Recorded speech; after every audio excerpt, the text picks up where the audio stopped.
কিছুই নাই, আমাদের ব্যাংক নাই, আমাদের লুটপাটের ব্যাংক নাই যেটা আমরা হারাবো। খুনি হাসিনার পক্ষে এই বসুন্ধরার মিডিয়া কি বৈধতা উৎপাদন করেছে আমরা ভুলে যাই নাই। এই বসুন্ধরা গ্রুপের সাংবাদিকরা আবার নগ্ন হয়ে অপরাধের বৈধতা উৎপাদনের জন্য আবার নেমে পড়েছে, আবার আরেকটা কারাগার ঘটাতে তারা ষড়যন্ত্র করছে। এই অভ্যুত্থানে যারা দাড়ি পাকাওয়ালা মানুষ কয়জন রক্ত দিয়েছে, আর যারা ছাত্র তরুণ তারা কয়জন রক্ত দিয়েছে, যারা সংস্কার কার্যক্রম বন্ধ করতে চান আপনাদের তরুণদের সাথে বসতে হবে, তাদেরকে জিজ্ঞেস করতে হবে যে তারা দাবেদারি করতে চায় কিনা। এই তরুণ সমাজ আর দালালি করতে চায় না, এই তরুণ সমাজ আর দালালি করতে চায় না, এই তরুণ সমাজ দাবেদার হতে চায় না, এই তরুণ সমাজ আর স্বৈরাচার হতে চায় না। সুতরাং যারা সংস্কারের বিরুদ্ধে অবস্থান নিয়েছেন আপনারা জেনে রাখুন, আপনারা এই তরুণ সমাজের বিরুদ্ধে অবস্থান নিয়েছেন, এই জাঞ্জির বিরুদ্ধে অবস্থান নিয়েছেন।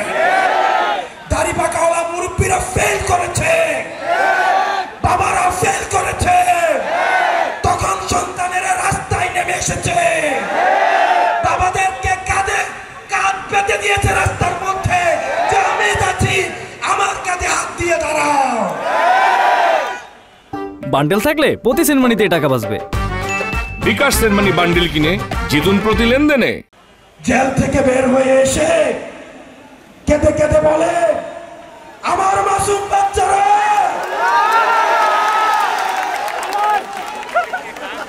আমরা কি জানি না গত 16 বছর আপনাদের ব্যাংক কেমনে ছিল,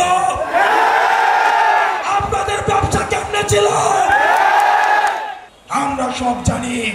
কারে ভয় দেখান, আরে কারে ভয় দেখান, আমাদের হারানোর কিছুই নাই, আমাদের ব্যাংক নাই, আমাদের লুটপাটের ব্যাংক নাই যেটা আমরা হারাবো।